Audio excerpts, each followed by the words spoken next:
ज्ञान के चंदन से महके जीवन फुलवारी है।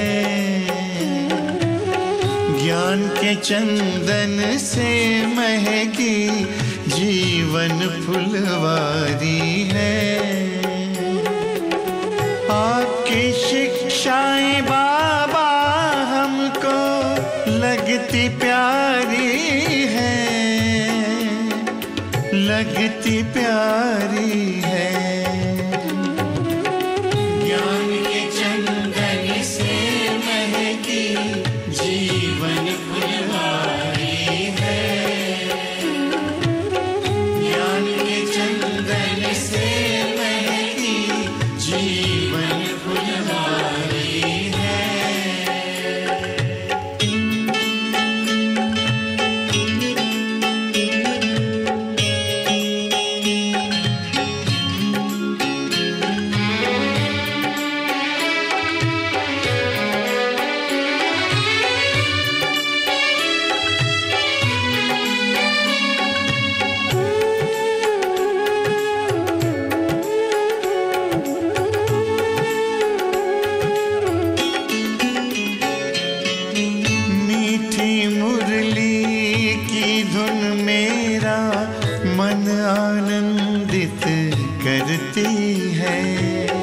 पावनता की खुशबू मन को सुख शांति से भरती है।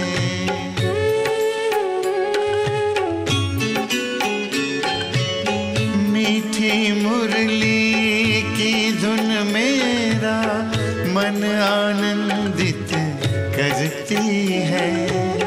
पावनता की खुशबू मन को सुख शांति से भरती है। ज्ञान सूर्य की किरणों से हुई बगिया उजियारी है, बगिया उजियारी है। ज्ञान के चंदन से महकी जीवन फुलवारी है। ज्ञान के चंदन से महकी जीवन फुलवारी है।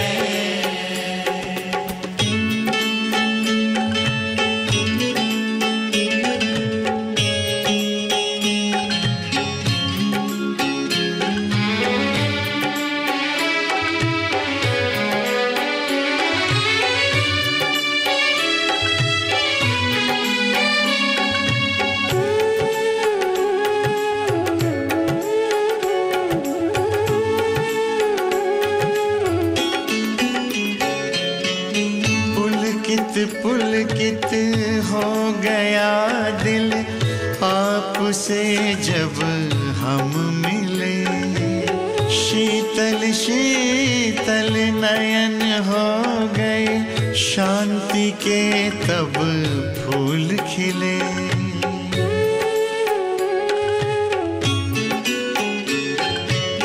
पुलकित पुलकित हो गया दिल आपसे जब हम मिले। शीतल शीतल नयन हो गए, शांति के तब फूल खिले। गुण शक्ति की बेल लताएं प्यार से सींची क्यारी है, प्यार से सींची क्यारी है।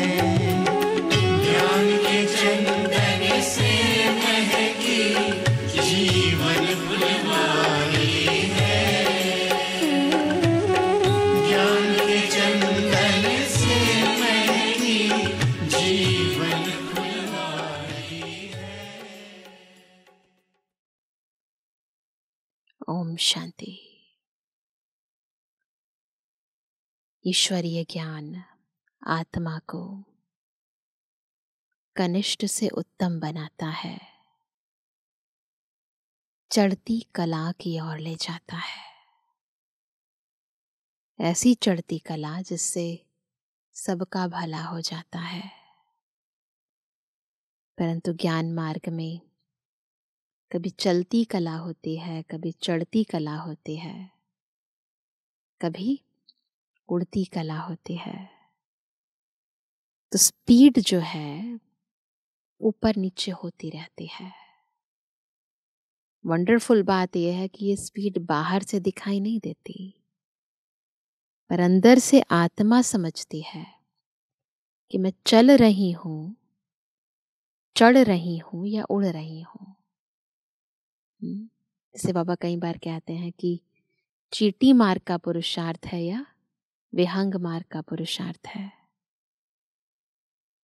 कैसे पता चले कौन सा है वो मापदंड जिससे हम खुद को चेक कर सकें? आज की मुरली हमें इस प्रश्न का उत्तर देती है कि चढ़ती कला हमारी हो रही है, कैसे पता चले? तो सुनते हैं बाबा के मधुर महावाक्य। आज है 20 जून 2024। बाबा के मधुर महावाक्य हैं, मीठे बच्चे। अब चने मुट्ठी के पीछे अपना समय बर्बाद नहीं करो। चने मुट्ठी जो स्थूल धन कमाते हैं ना, उसको बाबा चने मुट्ठी कह रहे हैं। तो उसके लिए इतना टाइम वेस्ट नहीं करो। अब बाप के मददगार बन, बाप का नाम वाला करो। प्रश्न है, इस ज्ञान मार्ग में तुम्हारे कदम आगे बढ़ रहे हैं, उसकी निशानी क्या है? चेक करेंगे सारे अपने भीतर इन निशानियों को।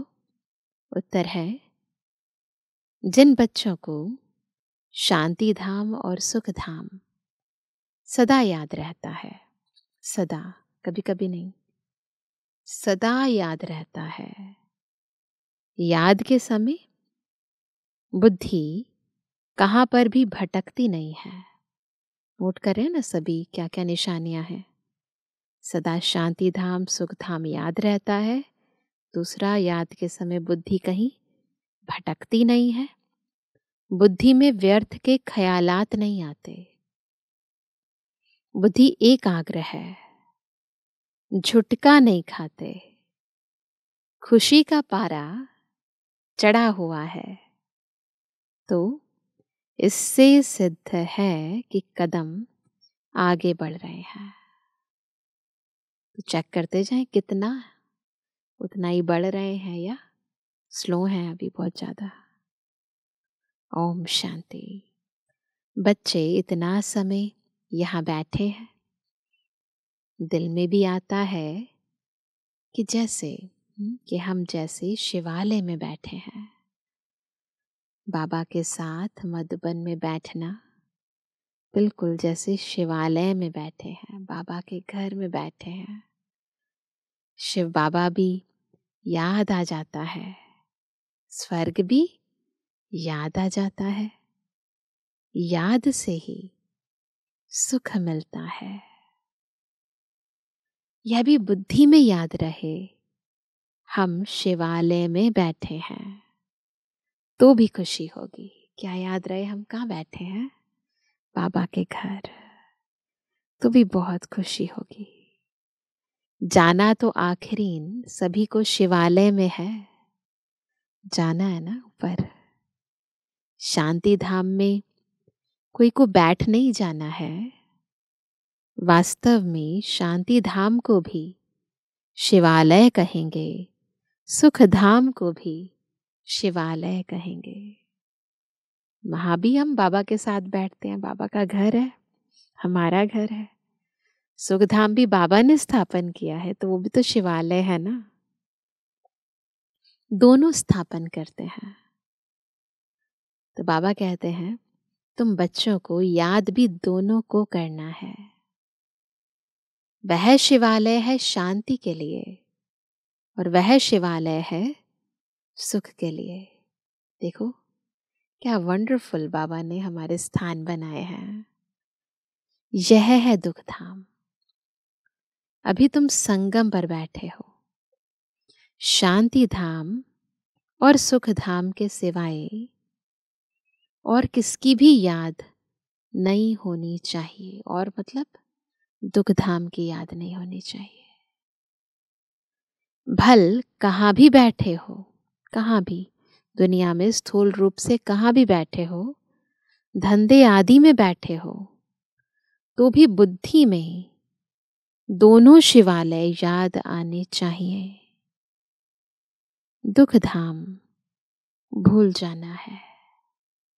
बच्चे जानते हैं यह वैश्यालय, दुख धाम अब खत्म हो जाना है।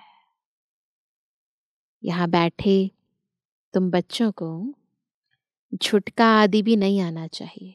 आता है झुटका? बहुतों की बुद्धि कहाँ कहाँ और तरफ चली जाती है, माया के विघ्न पड़ते हैं। तुम बच्चों को बाप घड़ी घड़ी कहते हैं। क्या कहते हैं बाबा? बच्चे मन मना भव, भिन्न भिन्न प्रकार की युक्तियां भी बतलाते हैं। यहाँ बैठे हो, बुद्धि में ये याद करो कि हम पहले शांति धाम शिवालय में जाएंगे, फिर सुख धाम में आएंगे। बिल्कुल जैसे जैसे बाबा बोलते जा रहे हैं, हमारी बुद्धि भी ऊपर शिवालय शांति धाम में, फिर नीचे सुख धाम में। ऐसा याद करने से पाप कटते जाएंगे। कितना सहज है उपाय पाप कटने का। काट सकते हैं ना। बार बार बुद्धि को ऊपर ले जाओ, फिर नीचे आ जाओ। जितना तुम याद करते हो उतना कदम बढ़ाते हो, आगे बढ़ते जाते हैं, अपनी मंजिल के समीप आते जाते हैं। यहाँ और कोई ख्यालात में नहीं बैठना चाहिए, नहीं तो तुम औरों को नुकसान पहुंचाते हो। हमारी बुद्धि इधर उधर जा रही होगी तो विघ्न डालेगी ना, योग युक्त वातावरण बनने नहीं देगी और आत्माओं को भी प्रभावित करेगी। फायदे के बदले और ही नुकसान करते हो। आगे जब बैठते थे पहले बाबा के टाइम पर, तो सामने कोई को जांच करने के लिए बिठाया जाता था। कौन झुटका खाते हैं, कौन आंखें बंद कर बैठते हैं। तो बाबा तो देखो कितना स्ट्रिक्ट थे, तो बड़ा खबरदार रहते थे। बाप भी देखते थे इनका बुद्धि योग कहाँ भटकता है क्या, या झुटका खाते हैं क्या। ऐसे भी बहुत आते हैं जो कुछ भी समझते नहीं हैं। ब्राह्मणियां ले आती हैं शिव बाबा के आगे, बच्चे बड़े अच्छे होने चाहिए, जो गफलत में नहीं रहे, क्योंकि यह कोई ऑर्डिनरी टीचर नहीं। जो बाबा के सामने बैठते हैं बच्चे, ऐसे नहीं रहे जो गफलत करते हो, गलतियां करते हो, क्योंकि बाबा ऑर्डिनरी टीचर नहीं है। तो बाबा के आगे अच्छे बच्चे होने चाहिए। बाप बैठ सिखलाते हैं, यहाँ बहुत सावधान होकर बैठना चाहिए। सब सावधान होकर बैठे हैं, बिल्कुल अलर्ट। जरा भी बुद्धि शांति धाम सुख धाम इन दोनों के बाहर न जाए। जो बाबा कह रहा है यथार्थ बुद्धि धारण करती जाए।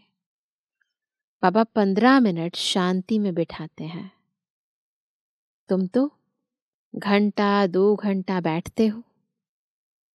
सब तो महारथी नहीं है, कोई कच्चे हैं, उनको सावधान करना है। सावधान करने से सुजाग हो जाएंगे। जो याद में नहीं रहते, व्यर्थ ख्यालात चलाते रहते हैं, वह जैसे विघ्न डालते हैं। चेक करें हमारे भीतर क्या चल रहा है, बुद्धि कहाँ जा रही है। अगर भटक रही है तो विघ्न डाल रहे हैं, क्योंकि बुद्धि कहाँ ना कहाँ भटकती है। महारथी, घोड़े सवार, प्यादे सब बैठे हैं। बाबा आज विचार सागर मंथन करके आए थे। म्यूजियम में अथवा प्रदर्शनी में तुम बच्चे जो शिवालय, वैश्यालय और पुरुषोत्तम संगम युग तीनों ही बताते हो, यह बहुत अच्छा है समझाने के लिए। यह चित्र बहुत बड़े बड़े बनाने चाहिए। सबसे अच्छा बड़ा हॉल इनके लिए होना चाहिए, जो मनुष्यों की बुद्धि में झट बैठे। ना क्या क्या? शिवालय, वैश्यालय और पुरुषोत्तम संगम युग। बच्चों का विचार चलना चाहिए कि इसमें हम इम्प्रूवमेंट कैसे लाएं। पुरुषोत्तम संगम युग बहुत अच्छा बनाना चाहिए, उससे मनुष्यों को बहुत अच्छी समझानी मिल सकती है। तपस्या में भी तुम 5-6 को बिठाते हो, परंतु नहीं, 10-15 को तपस्या में बिठाना चाहिए। जो चित्र बनाया है ना, तो बाबा कहते 5-6 नहीं, 10-15 को बिठाओ। देखो बाबा हर चीज के लिए कैसे गाइडेंस देते हैं। बड़े बड़े चित्र बनाकर क्लियर अक्षर में लिखना चाहिए। तुम इतना समझाते हो, फिर भी समझते थोड़ी है। तुम मेहनत करते हो समझाने के लिए। पत्थर बुद्धि है ना, अब हर एक की बुद्धि में तो नहीं बैठेगा ना। तो जितना हो सके अच्छी रीति समझाना चाहिए।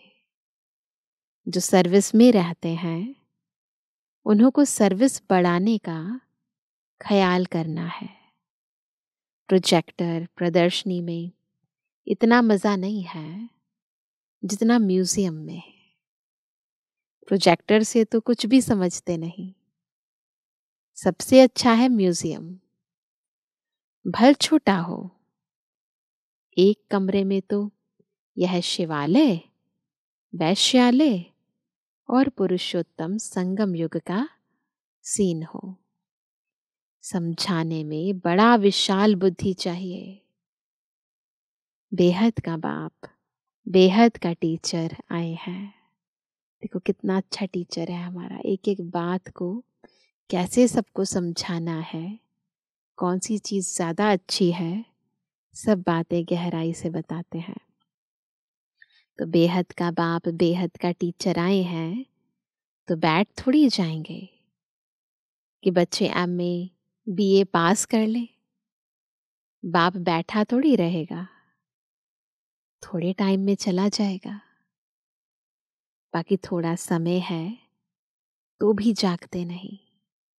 संगम युग का बिल्कुल थोड़ा सा टाइम रह गया है, फिर भी बहुत सारे बच्चे लगे ही रहते हैं अपने दुनियावी धंधे में। कितना महत्व है इस समय का, समझते नहीं है। अच्छी अच्छी जो बच्चियां होंगी वह कहेंगी कि इन 400-500 रुपयों के लिए क्यों हम मुफ्त अपना टाइम बर्बाद करें। पहले होते थे 400-500 रुपये तनख्वाह, अब तो लाखों में होती है तनख्वाह भी। लेकिन फिर भी जो कमाई शिव बाबा हमसे करा रहे हैं उसके कंपैरिजन में तो ये कुछ भी नहीं है। फिर शिवालय में हम क्या पद पाएंगे? बाबा देखते हैं कुमारियां तो फ्री हैं, भल कितना भी बड़ा पगार हो, तो भी यह तो जैसे मुट्ठी में चने हैं, है ना। जो बाबा कमाई करा रहे हैं ना, पद्मा पदम पति बना रहे हैं, उसके कंपैरिजन में ये जैसे मुट्ठी भर चने हैं। ये सब खलास हो जाएंगे, कुछ भी रहेगा नहीं।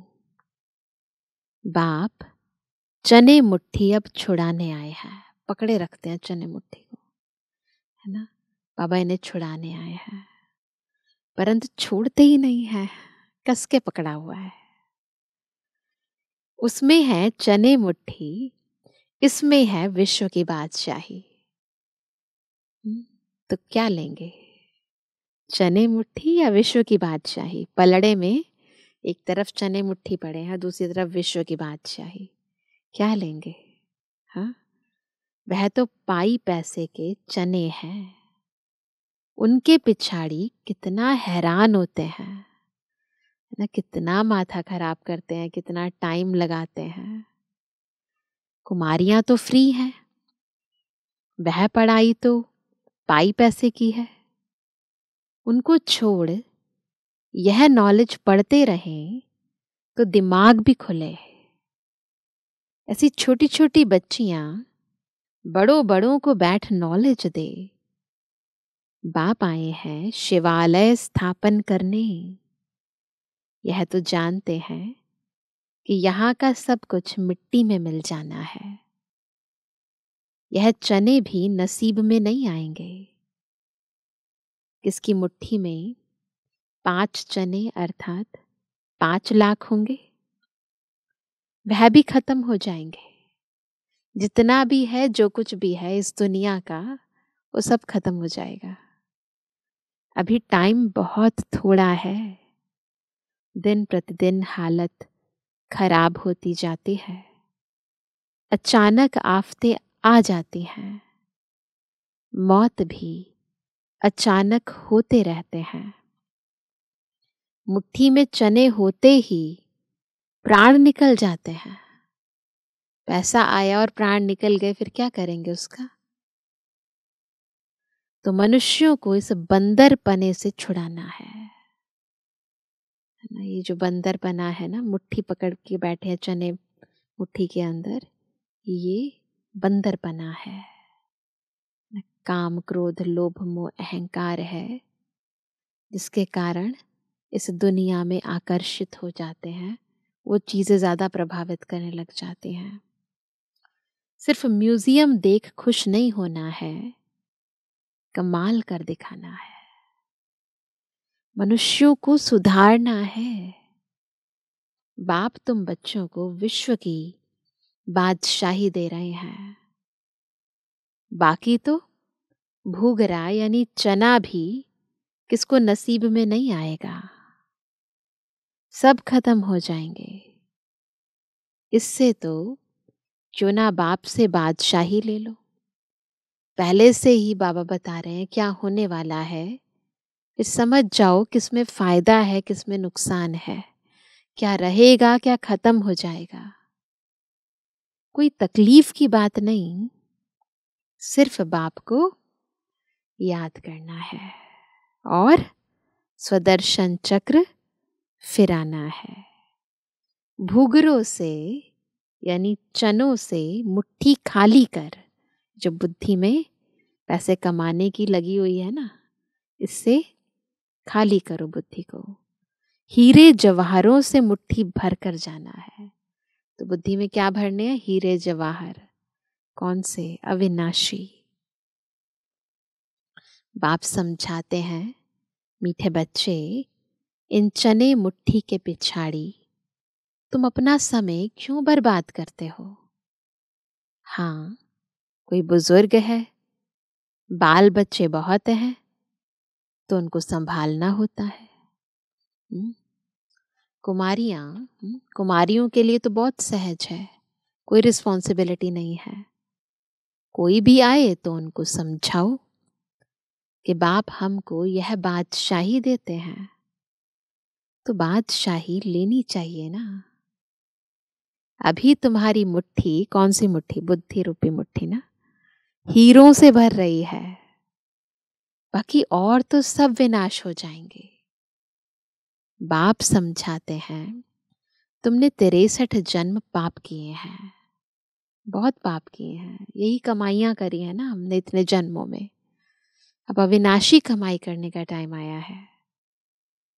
दूसरा पाप है बाप और देवताओं की ग्लानि करना। विकारी भी बने हैं और गाली भी दिया है। क्या क्या किया हमने? ये 2 मुख्य पाप किए हैं। एक तो देवताओं की और बाबा की ग्लानि करी, और दूसरा फिर पतित बने। बाप की कितनी ग्लानि की है। बाप बच्चों को बैठ समझाते हैं। आज मुख्य बाबा क्या समझा रहे हैं?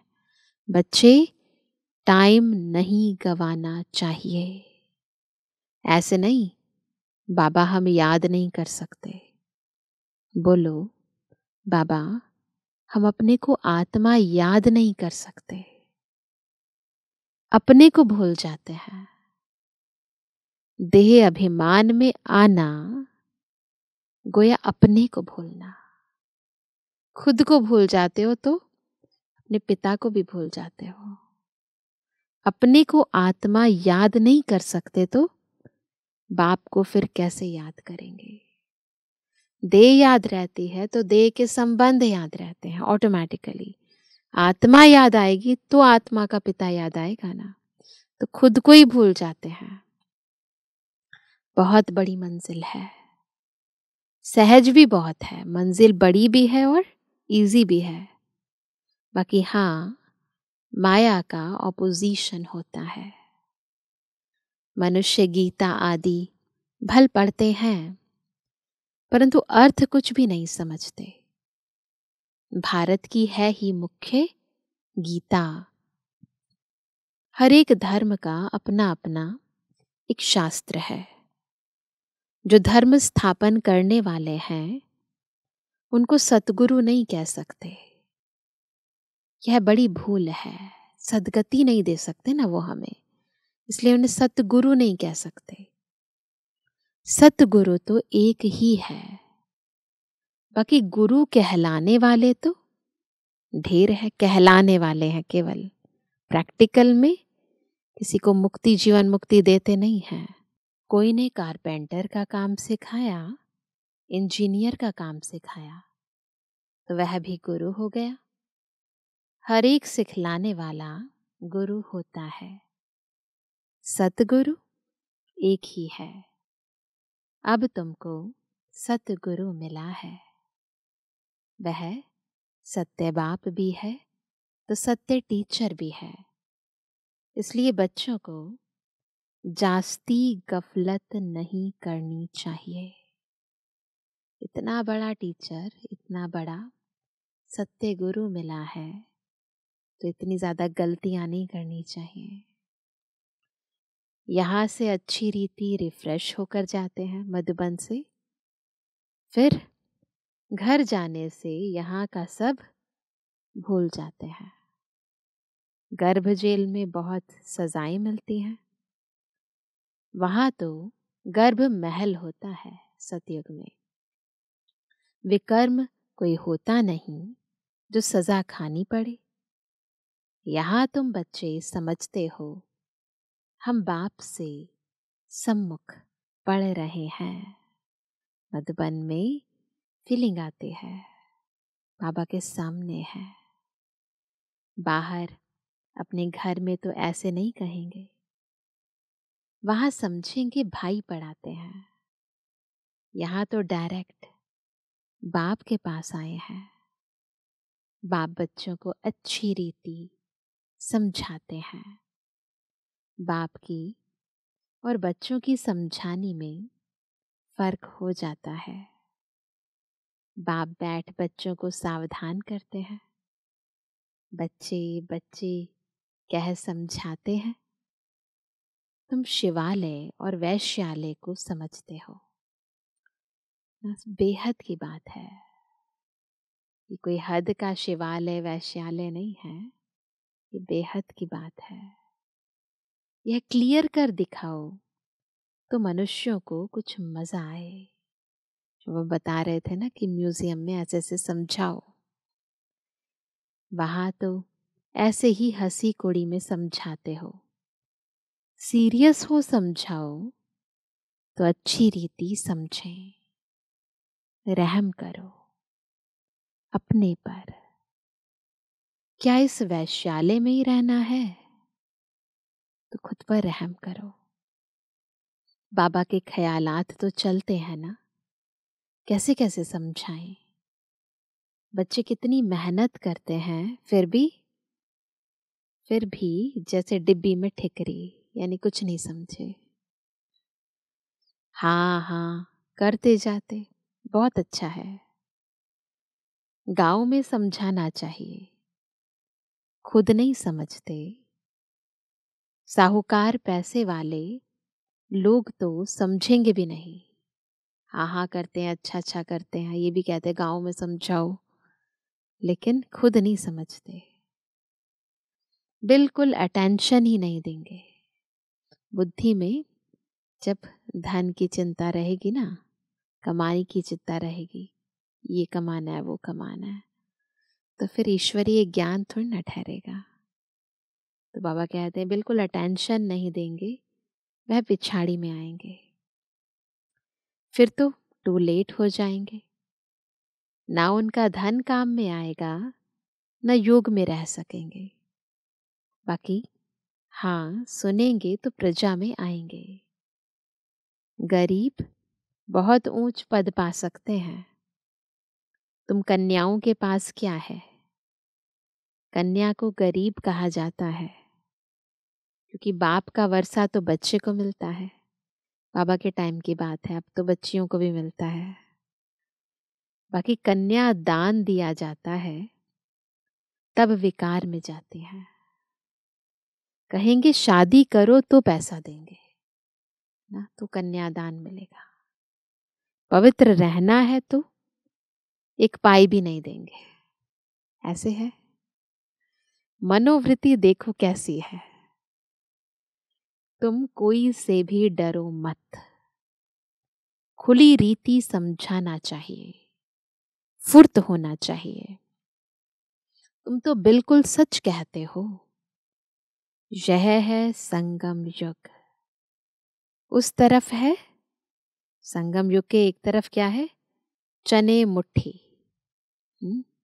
पुरानी दुनिया, दुनियावी प्राप्तियां। इस तरफ है हीरों की मुट्ठी। तो क्या करना है? अभी तुम क्या बन रहे हो? बंदर से मंदिर लायक बनते हो।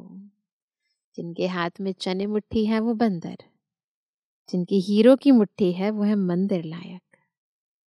पुरुषार्थ कर हीरे जैसा जन्म लेना चाहिए ना। शक्ल भी बहादुर शेरनी जैसी होनी चाहिए। कैसी शक्ल होनी चाहिए? बहादुर शेरनी जैसी। कोई कोई की शक्ल जैसे ऋण बकरी मिसल है, बिल्कुल डरी सहमी घबराई। ऐसे नहीं होना चाहिए। थोड़ा आवाज से डर जाएंगे, थोड़ा ऊंची आवाज करी किसी ने, डर जाएंगे।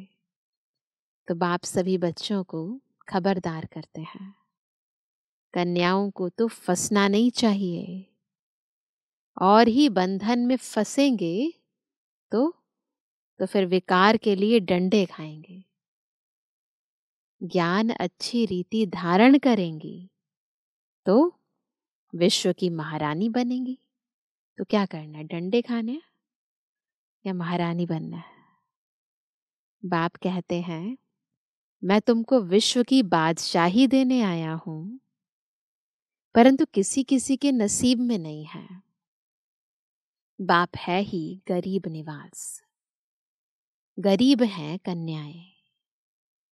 माँ बाप शादी नहीं करा सकते हैं तो दे देते हैं, तो उनको नशा चढ़ना चाहिए।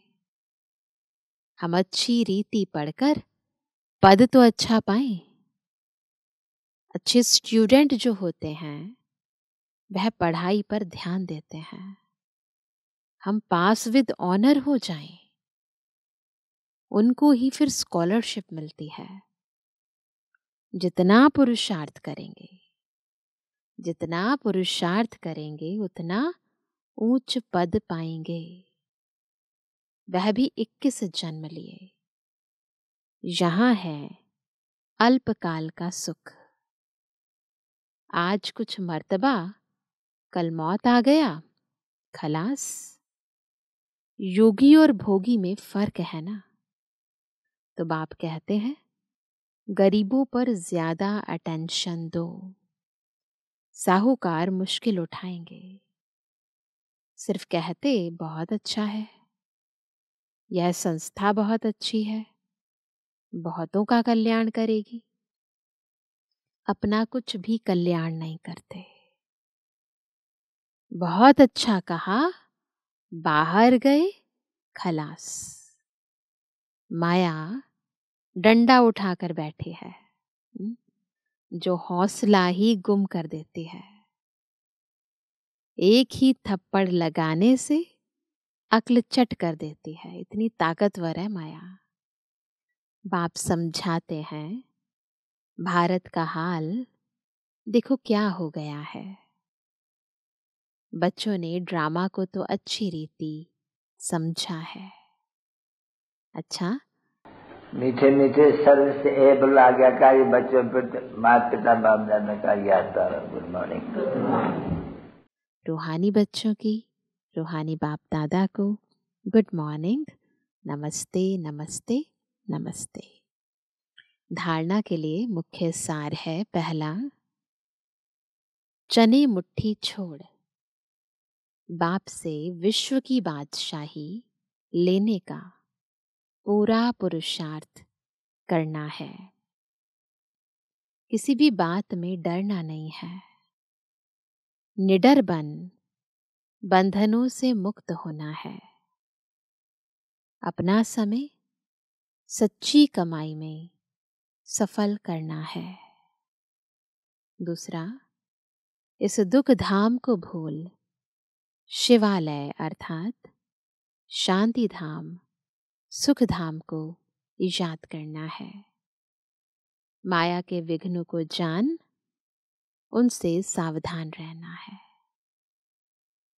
वरदान है, गीता का पाठ पढ़ने और पढ़ाने वाले। गीता का पाठ पढ़ने और पढ़ाने वाले नष्टो मोहा स्मृति स्वरूप भवा। गीता का पाठ कौन सा है? पहला पाठ मैं कौन, है ना, और अंतिम पाठ नष्टो मोहा स्मृतिर्लब्धा। पहला पाठ पक्का हो गया तो आखिरी तक पहुंच जाओगे। तो गीता ज्ञान का पहला पाठ है, अशरीरी आत्मा बनो, और अंतिम पाठ है, नष्टो मोहा स्मृति स्वरूप बनो। पहला पाठ है विधि और अंतिम पाठ है विधि से सिद्धि। तो हर समय पहले स्वयं यह पाठ पढ़ो, क्या? मैं कौन, मैं आत्मा। फिर औरों को पढ़ाओ, ऐसा श्रेष्ठ कर्म करके दिखाओ। तो आपके श्रेष्ठ कर्मों को देख अनेक आत्माएं श्रेष्ठ कर्म करके अपने भाग्य की रेखा श्रेष्ठ बना सके। तो केवल सुनना सुनाना नहीं है, करके दिखाना है। स्लोगन है, परमात्म स्नेह में समाये रहो तो मेहनत से मुक्त हो जाएंगे। मेहनत से कैसे मुक्त होंगे? जब परमात्म स्नेह में समाये रहेंगे, मोहब्बत में रहेंगे। तो आज विशेष क्या पुरुषार्थ करेंगे? दुख धाम को भूलने का और बार बार शिवालय को याद करने का। शांति धाम और सुख धाम। अभी अभी बुद्धि ऊपर, फिर नीचे स्वर्ग में आ गए। दुख धाम की सारी बातें, देह, ये दुनिया सब भूल जाए। बुद्धि में रहे मेरा घर और स्वर्ग। दोनों को बार बार याद करते रहेंगे। धंधा धोरी करते भी, घर का काम करते भी, बुद्धि में रहे मुझे कहाँ जाना है। अच्छा, ओम शांति। जो प्यार मिला मुझे तुमसे, जो प्यार मिला मुझे तुमसे, वर्णन करूं मैं कैसे मुख से। जो प्यार मिला मुझे तुमसे, वर्णन करूं मैं कैसे मुख से।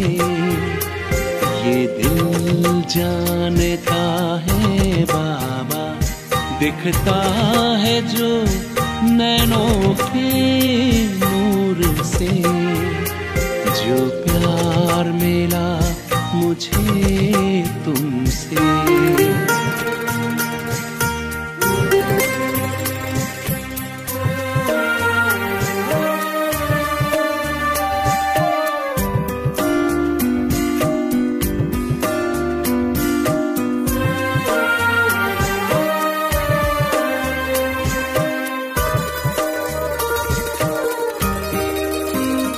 मुझको इतना सम्मान दिया, मेरे लाडले कह दुलार दिया।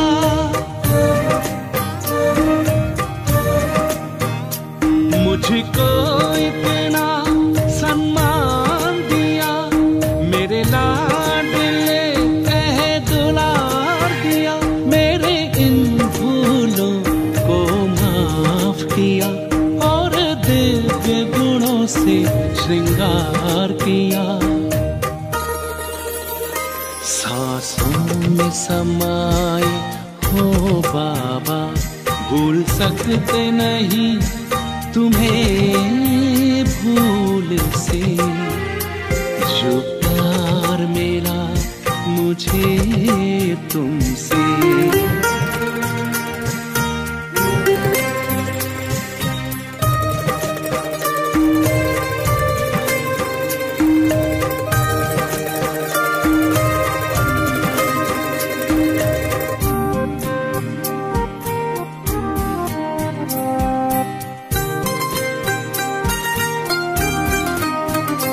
तन है यहाँ मेरा मन है वतन, उड़ता हूँ मैं अब बाबा के संग।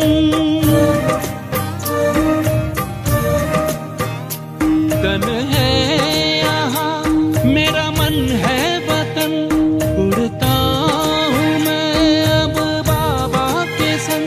प्रभु प्रेम की इन किरणों से गद हो रहा है अंग अंग।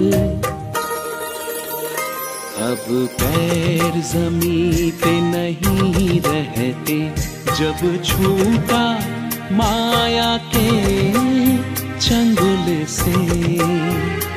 जो प्यार मिला मुझे तुमसे, वर्णन करूं मैं कैसे मुख से। ये दिल जानता है बाबा, दिखता है जो नैनों के नूर से। जो प्यार मिला मुझे तुमसे।